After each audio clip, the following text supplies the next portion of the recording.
আমাদের এখানে 2টি পয়েন্ট আছে। এখন আমাদের 4টি পয়েন্ট লাগবে। এটা হলো 5তলা ভবন। কী হয়েছে? কাটো কাটো, তুমি কাটো। এখন 4টি পয়েন্ট কীভাবে বের করবো আমরা দেখেন। 5টা আগে কেটে নিতেছি ফ্রেম দিয়ে, স্কে ফ্রেম দিয়ে।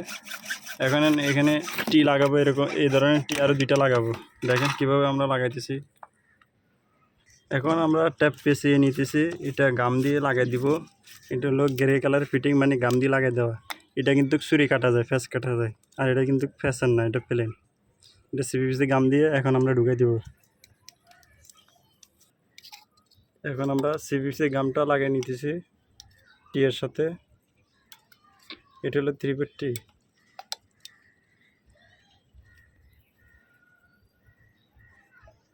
দাও সোজা করে, হ্যাঁ এই সোজা করে, হ্যাঁ আরেকটি। এখন একটি পয়েন্ট বের করছে, আমাদের আরেকটি লাগবে। আমরা ট্যাপ পিছিয়ে নিতেছি, এই জন্যই গ্রে কালার ফিটিংটা অনেকটাই বড়। এই জন্য আমরা ট্যাপটা নিয়ে নিতেছি যাতে টাইট ঢুকে। এই জন্য আমরা ট্যাপটা লাগাই দিছি, তাছাড়া আমরা ট্যাপ লাগাইতাম না। এখানে গাম দিয়ে নিতেছি একটি নিপুল আমরা তৈরি করে নিলাম কেটে।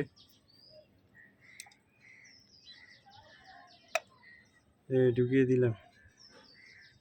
এখন আরেকটি টি লাগাবো। আরেকটি আমরা টি লাগিয়ে নিতেছি। দেখতে পাচ্ছেন 2টি পয়েন্ট বের করছি, কীভাবে দেখতে পাচ্ছেন আপনারা। এখন আমরা গাম দিয়ে লাগাই। দাঁড়া, গাম দাও না। আরে গাম দাও না, খেলে দাও, গাম দাও। এরকম ছোটোখাটো ভুল হয় সবারই। সোজা সোজা আছে নি হয়েছে। 2টি পয়েন্ট বের করছি, দেখতে পাইতেছেন কীভাবে। আর দেখতে পাইতেছেন এটা হলো বাড়তি অংশ, এটা আমরা কেটে নিতেছি। কেটে এখন 5টা ঢুকাই দিব। আগে দাও। এটা তো ট্যাপ পেঁচিয়ে নিতেছি। ফিটিংটা আমাদের গ্রে কালারটা একটু বড় টাইপের, এখানে একটু হলস।